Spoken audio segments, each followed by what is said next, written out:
इतिहास गवाह है कि जब इंसान के हाथों में असीम सत्ता आती है तो उसका अहंकार देवताओं को भी चुनौती देने लगता है। दुनिया के तख्त पर बैठकर खुद को ईश्वर मान लेना इंसानी फितरत है। सिकंदर से लेकर जूलियस सीजर तक जिसने भी देशों को जीता वो अपने ही भीतर के लालच और सत्ता के नशे में हार गया। सत्ता एक ऐसा जहर है जो सबसे पहले इंसान की आत्मा को मारता है। लेकिन क्या हो अगर एक ताकतवर इंसान जिसके एक इशारे पर लाखों सिर कट सकते हों, जिसकी सेनाओं के आगे अधिकतर साम्राज्य टिक ना सके, वो रात के अंधेरे में अपनी तंबू में बैठकर खुद से यह कह रहा हो कि तुझे एक दिन मिट्टी में मिल जाना है, इसलिए अहंकार मत कर। यूनानी दार्शनिक प्लेटो ने अपनी किताब रिपब्लिक में एक सपना देखा था। उसने कहा था कि दुनिया में सच्चा न्याय तब तक नहीं आ सकता जब तक कि इस दुनिया के राजा दार्शनिक फिलोसोफर ना बन जाए। प्लेटो का यह सपना एक कोरी कल्पना लगती थी, एक यूटोपिया, लेकिन एक यूरोप के इतिहास में शायद सबसे करीब अगर कोई इंसान प्लेटो के इस सपने तक पहुंचा तो वो थे मार्कस ऑरेलियस, एक ऐसा आदमी जो रोम का सम्राट भी था और एक बहुत बड़ा वैरागी भी। मार्कस ऑरेलियस का जन्म 26 अप्रैल 121 ईस्वी को रोम के एक बेहद अमीर और रसूखदार परिवार में हुआ था। जब वे सिर्फ 3 साल के थे तब उनके पिता का देहांत हो गया। उनका पालन पोषण उनके दादा और उनकी माँ डोमिटिया लुसीला ने किया। उनकी माँ एक बेहद सादगी पसंद महिला थी और उनकी इसी सादगी ने मार्कस के भीतर गहराई से घर कर लिया। मार्कस एक आम शाही बच्चे की तरह नहीं थे। जहां रोम के अमीर बच्चे महलों के सुख और ग्लैडिएटर्स के खूनी खेलों का मजा लेते थे, वहीं 12 साल का यह बच्चा एक अलग ही दुनिया में था। उनके एक गुरु डायोनेटस ने उन्हें दर्शन शास्त्र फिलॉसफी से परिचित कराया। इसके प्रभाव में आकर इस शाही लड़के ने यूनानी दार्शनिकों जैसे खुरदुरे कपड़े पहनना शुरू कर दिया और नरम बिस्तरों को छोड़कर नंगी और कठोर जमीन पर सोना शुरू कर दिया। यह कोई दिखावा नहीं था, यह उस बच्चे की अपने भीतर के अनुशासन को जगाने की पहली कोशिश थी। मार्कस की इस अजीबोगरीब सच्चाई और गंभीरता को रोम के तत्कालीन सम्राट हेड्रियन बहुत गौर से देख रहे थे। हेड्रियन ने इस छोटे से बच्चे के भीतर एक ऐसी चमक देखी जो किसी और में नहीं थी। हेड्रियन ने मार्कस को एक नया नाम दिया, वेरिसिमस। लैटिन भाषा में इसका मतलब होता है सबसे सच्चा। जब 138 ईस्वी में हेड्रियन का अंत समय करीब आया तो उन्होंने रोम की सत्ता को सौंपने का एक बहुत ही जटिल फैसला किया। उन्होंने एंटोनिनस पायस नाम के एक व्यक्ति को अपना उत्तराधिकारी चुना, लेकिन एक शर्त पर।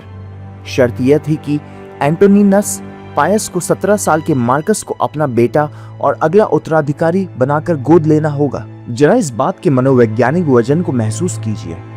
आप सिर्फ 17 साल के हैं और दुनिया के सबसे बड़े साम्राज्य के सम्राट ने अचानक आपके कंधों पर यह जिम्मेदारी डाल दी है कि आज से 20 साल बाद आपको एक पूरा साम्राज्य चलाना है। मार्कस ने इस खबर को किसी जश्न की तरह नहीं बल्कि एक बहुत बड़े कर्तव्य और बोझ की तरह स्वीकार किया। 7 मार्च 161 ईस्वी को 40 वर्ष की आयु में मार्कस ऑरेलियस आधिकारिक तौर पर रोम के सम्राट बन गए। एक ऐसा साम्राज्य जो आज के ब्रिटेन से लेकर मध्य पूर्व मेसोपोटामिया तक फैला हुआ था। सत्ता में आते ही मार्कस ने एक ऐसा फैसला लिया जिसने पूरे रोम को चौंका दिया। रोमन इतिहास में आज तक हर सम्राट ने अकेले राज किया था।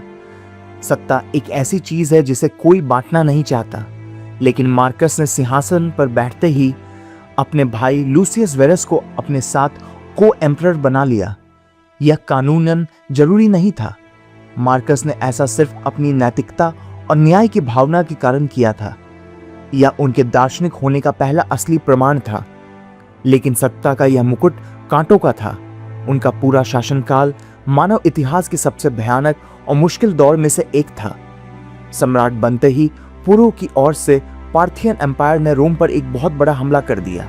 जब रोमन सेनाएं युद्ध जीतकर वापस लौटी तो वे अपने साथ तलवारों से भी ज्यादा खतरनाक चीज लेकर आईं, एंटोनिन प्लेग। यह संभवतः चेचक की महामारी थी और यह रोम के इतिहास की सबसे भयानक त्रासदी बन गई। इसने लगातार 15 सालों तक पूरे रोम में मौत का तांडव किया। रोजाना हजारों लोग मर रहे थे। बस्तियां की बस्तियां शमशान बन गईं। रोम की गलियों में लाशों के ढेर लग गए। इतिहासकारों का मानना है कि इस महामारी में 50 लाख से 1 करोड़ लोग मारे गए। और ठीक इसी समय जब रोम महामारी से हाँफ रहा था, उत्तरी सीमा पर जर्मैनिक कबीलों ने आक्रमण कर दिया। जरा मार्कस की जगह खड़े होकर सोचिए। आप एक दार्शनिक हैं, आप शांत कमरों में बैठकर किताबें पढ़ना चाहते हैं, लेकिन आपके देश में लाखों लोग एक भयानक बीमारी से तड़प तड़प कर मर रहे हैं। खजाना खाली हो चुका है और एक खूंखार दुश्मन आपकी सीमाओं को रौंद रहा है।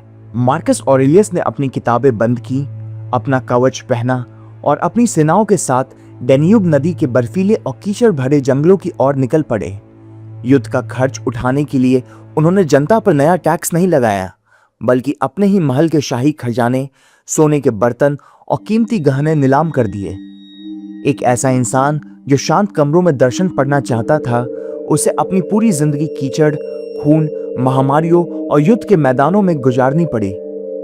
कोई भी आम इंसान इस दबाव में टूट जाता या पागल हो जाता, लेकिन मार्कस नहीं टूटे, क्योंकि उनके पास हथियारों से ज्यादा ताकतवर एक चीज थी, स्टोइक दर्शन, स्टोइसिज्म। स्टोइसिज्म कोई किताबी ज्ञान नहीं है, यह बाजार के शोर, युद्ध के मैदान और मौत के साए के बीच खड़े रहकर अपने भीतर एक गहरा मौन खोजने का विज्ञान है। इस दर्शन की शुरुआत 301 ईसा पूर्व में एथेंस में जेनो नाम के एक व्यापारी ने की थी। स्टोइक्स मानते थे कि एक महान जीवन तलवार या सत्ता से नहीं, बल्कि गहरी समझ, न्याय, अचूक नैतिक साहस और आत्म संयम से बनता है। उनका मानना था कि पूरी मानवता एक ही परिवार है और हम सब एक ही ब्रह्मांडीय चेतना का हिस्सा हैं। लेकिन इस दर्शन की आत्मा एक ऐसे सिद्धांत में बसती है जिसे नियंत्रण का विभाजन, द डाइकोटमी ऑफ कंट्रोल कहा जाता है। मार्कस ऑरेलियस के सबसे बड़े आध्यात्मिक गुरुओं में से एक थे एपिक्टेटस। एपिक्टेटस कोई राजा नहीं थे, वो एक पूर्व गुलाम थे। जरा इस बात की गहराई देखिए, दुनिया का सबसे ताकतवर सम्राट एक पूर्व गुलाम के विचारों के आगे अपना सिर झुका रहा है। एपिक्टेटस ने कहा था, some things are in our control and others are not. दुनिया में कुछ चीजें हमारे नियंत्रण में है और कुछ हमारे नियंत्रण से पूरी तरह बाहर हैं। हमारे विचार, हमारी इच्छाएं, हमारा प्रयास और हमारा नजरिया, सिर्फ ये हमारे नियंत्रण में है। हमारी प्रतिष्ठा, हमारा शरीर, मौसम, बीमारियां और दूसरे लोग हमारे बारे में क्या सोचते हैं, ये हमारे नियंत्रण में नहीं है। मार्कस को रोजाना युद्ध, मृत्यु और महामारियों का सामना करना पड़ता था। अगर वे इन चीजों को बदलने की कोशिश करते जो उनके हाथ में नहीं थी, तो वे विक्षिप्त हो जाते। स्टोइसिज्म ने उन्हें सिखाया कि बाहर चाहे कितना भी बड़ा तूफान क्यों ना हो, एक इंसान के भीतर एक ऐसा किला होता है जिसे कोई बाहरी ताकत तब तक नहीं भेज सकती जब तक इंसान खुद अपने अज्ञान से उसके दरवाजे ना खोल दे। स्टोइक्स के अनुसार दौलत, स्वास्थ्य और शोहरत कोई परम सत्य नहीं है। उन्होंने इन्हें प्रिफर्ड इंडिफरेंस कहा है। अगर ये चीज़ें मिलती हैं तो अच्छी बात है, लेकिन अगर नियति आपसे आपकी दौलत, आपका स्वास्थ्य या आपकी शोहरत छीन ले तो आपको भीतर से टूटना नहीं है, क्योंकि असली पहचान आपका चरित्र है और उसे दुनिया की कोई ताकत आपसे छीन नहीं सकती। स्टोइसिज्म का यह अभ्यास किसी भी इंसान की असली परीक्षा तब लेता है जब उसके साथ धोखा होता है, और मार्कस ऑरेलियस के साथ इतिहास का सबसे बड़ा धोखा हुआ था। साल 175 ईस्वी, मार्कस ऑरेलियस डेन्यूब के जंगलों में युद्ध लड़ रहे थे। तभी खबर आई कि रोम के सबसे काबिल जनरलों में से एक एविडियस कैसियस, जो मार्कस का बहुत भरोसेमंद था, उसने बगावत कर दी है और खुद को सम्राट घोषित कर दिया है। पूरे रोमन इतिहास में बगावत की सजा सिर्फ एक रही थी, बागी और उसके पूरे परिवार को बेरहमी से कत्ल। लेकिन मार्कस ऑरेलियस ने जो किया वो इतिहास में स्वर्ण अक्षरों में दर्ज हो गया। जब मार्कस ने अपनी सेना को संबोधित किया तो उनके शब्दों में कोई गुस्सा नहीं था। उन्होंने कहा कि हम कैसियस से लड़ने जाएंगे, लेकिन हम उसे मारेंगे नहीं। मार्कस ने कहा, नियति ने मुझे एक बहुत ही खूबसूरत मौका दिया है। मुझे उस इंसान को माफ करने का मौका मिला है जिसने मेरे साथ सबसे बड़ा धोखा किया है। लेकिन नियति को कुछ और ही मंजूर था। इससे पहले कि मार्कस वहां पहुंचते, कैसियस के ही सैनिकों ने डर के मारे उनका सिर काट दिया। जब मार्कस के सामने उस बागी का कटा हुआ सिर पेश किया गया तो मार्कस खुश नहीं हुए, वे दुखी हो गए। मार्कस उदास थे क्योंकि उनसे दुनिया को माफी और करुणा का सबसे बड़ा उदाहरण देने का मौका छिन गया था। यह कोई राजनीतिक चाल नहीं थी, यह स्टोइसिज्म का वह गहरा अभ्यास था जिसे मार्कस अपनी रग रग में जी रहे थे। रोम की ठंडी और बर्फीली उत्तरी सीमा पर जर्मैनिक कबीलों के साथ खूनी युद्ध चल रहा था। दिन भर तलवारें चलती थीं, खून बहता था और लाशें गिरती थीं। लेकिन जब रात होती और पूरा मिलिट्री कैंप सो जाता, तब मार्कस ऑरेलियस अपने तंबू में अकेले बैठते थे। मोमबत्ती की टिमटिमाती रोशनी में यह 50 साल का थका हुआ बीमार इंसान एक खाली पन्ना निकालता था और फिर वह एक डायरी लिखना शुरू करता था। वह कोई राजकाज के आदेश नहीं लिख रहे थे, वह कोई किताब नहीं लिख रहे थे जिसे दुनिया पढ़े। वह सिर्फ और सिर्फ खुद से बात कर रहे थे। इस डायरी को आज हम मेडिटेशंस के नाम से जानते हैं। इसका असली यूनानी नाम था ता इस हे आउटोन, जिसका मतलब होता है खुद के लिए, टू हिमसेल्फ। मार्कस रोम के सम्राट थे। उनकी मातृभाषा लैटिन थी, लेकिन उन्होंने अपनी डायरी ग्रीक भाषा में लिखी क्योंकि उनके लिए ग्रीक दर्शन आत्मा की भाषा थी। वह दुनिया के सम्राट की भाषा में नहीं बल्कि एक सत्य की खोजी की भाषा में अपने ही मन की सर्जरी कर रहे थे। मेडिटेशन के पन्ने किसी गुरु के उपदेश नहीं है। जब आप इसे पढ़ते हैं तो आपको लगता है जैसे कोई इंसान खुद को ही डांट रहा है, खुद की ही मूर्छा को तोड़ रहा है। वे लिखते हैं, the impediment to action advances action, what stands in the way becomes the way. जो चीज हमारे रास्ते में रुकावट बनती है वही चीज हमारे काम को आगे बढ़ाती है। जो रास्ते की बाधा है वही हमारा रास्ता बन जाती है। मार्कस खुद से कह रहे थे कि अगर सामने कोई मुसीबत है, चाहे वो महामारी हो, बीमारी हो या कोई विरोधी इंसान, तो उसे कोसने का कारण मत बनाओ। मुसीबत कोई अड़चन नहीं है, यह तो वह कच्चा पत्थर है जिसे तराश कर एक महान आत्मा अपनी मूर्ति खुद बनाती है। वे अपने अहंकार को कुचलने के लिए नश्वरता का अभ्यास करते थे। वे लिखते हैं, Alexander the Great and his mule driver both died and the same thing happened to both. Sikandar महान और उसका खच्चर हाँकने वाला नौकर, मौत के बाद दोनों का एक ही हश्र हुआ, दोनों उसी मिट्टी में मिल गए। मार्कस खुद को बार बार याद दिला रहे थे कि सिकंदर हो, जूलियस सीजर हो या वो खुद, एक दिन सब कुछ राख हो जाना है। कोई शोहरत हमेशा नहीं रहती, इसलिए भविष्य की चिंता में या अतीत के पछतावे में मत जियो, सिर्फ वर्तमान में जियो। मार्कस लोगों के बुरे व्यवहार से भी बहुत परेशान होते थे। एक सम्राट होने के नाते उन्हें रोज चापलूसों, धोखेबाजों और लालची लोगों का सामना करना पड़ता था, लेकिन इसके लिए वे दूसरों को सजा देने के बजाय अपनी ही समझ को ढाल बनाते हैं। जब सुबह उठो तो खुद से कहो, आज मेरा सामना ऐसे लोगों से होगा जो एहसान फरामोश, घमंडी, बेईमान और ईर्ष्यालु होंगे, लेकिन मैंने अच्छाई की सुंदरता और बुराई की बदसूरती को देखा है। मैं जानता हूं कि जो इंसान गलती कर रहा है वो अज्ञान में है और वो भी मेरे ही तरह इस ब्रह्मांड का एक हिस्सा है। और सबसे गहरी बात जो मार्कस ने अपनी डायरी में लिखी, waste no time arguing about a good man should be one. एक अच्छा इंसान कैसा होना चाहिए इस पर बहस करने में अब और समय बर्बाद मत करो, बस एक अच्छे इंसान बन जाओ। 2000 साल बाद इंसान बदल गया, उसके हाथ में तलवार की जगह स्मार्टफोन आ गया, लेकिन उसका मन अब भी उतना ही अशांत है।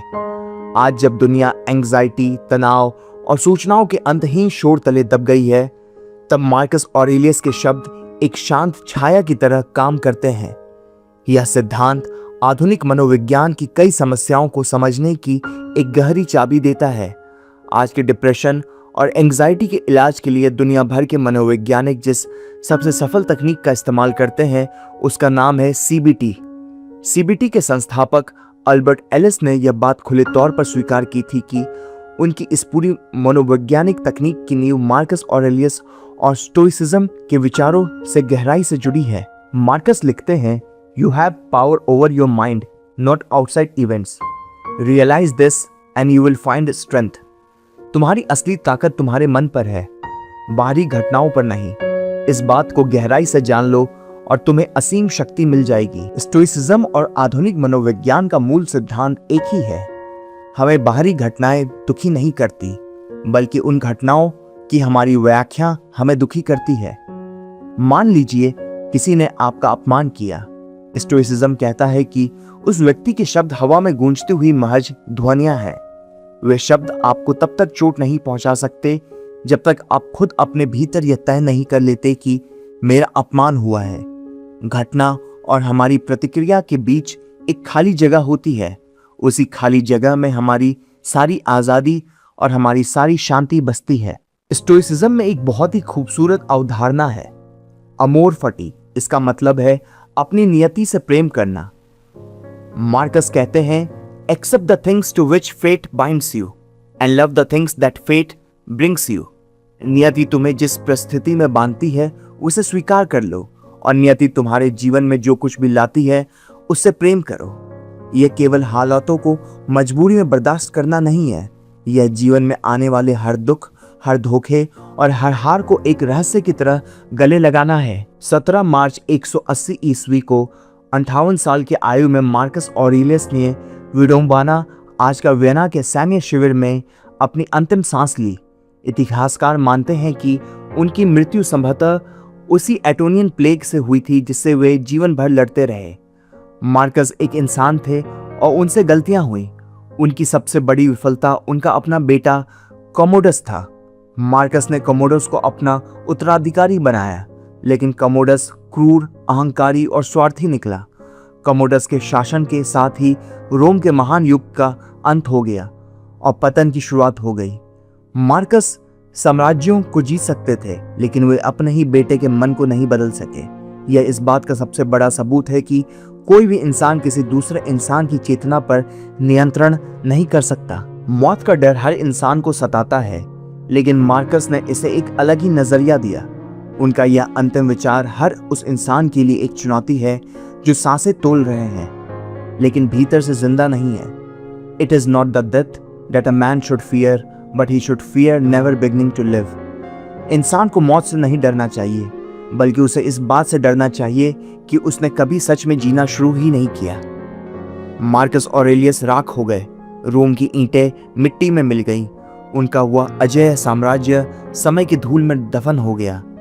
लेकिन बर्फीली रातों में युद्ध शिविरों के भीतर मोमबत्ती की रोशनी में एक अकेले इंसान द्वारा खुद से कही गई बातें 2000 साल बाद भी जिंदा है। उन्होंने राज किया, लेकिन उनका असली साम्राज्य उनके अपने मन के भीतर था। मार्कस ऑरेलियस के कुछ विचार।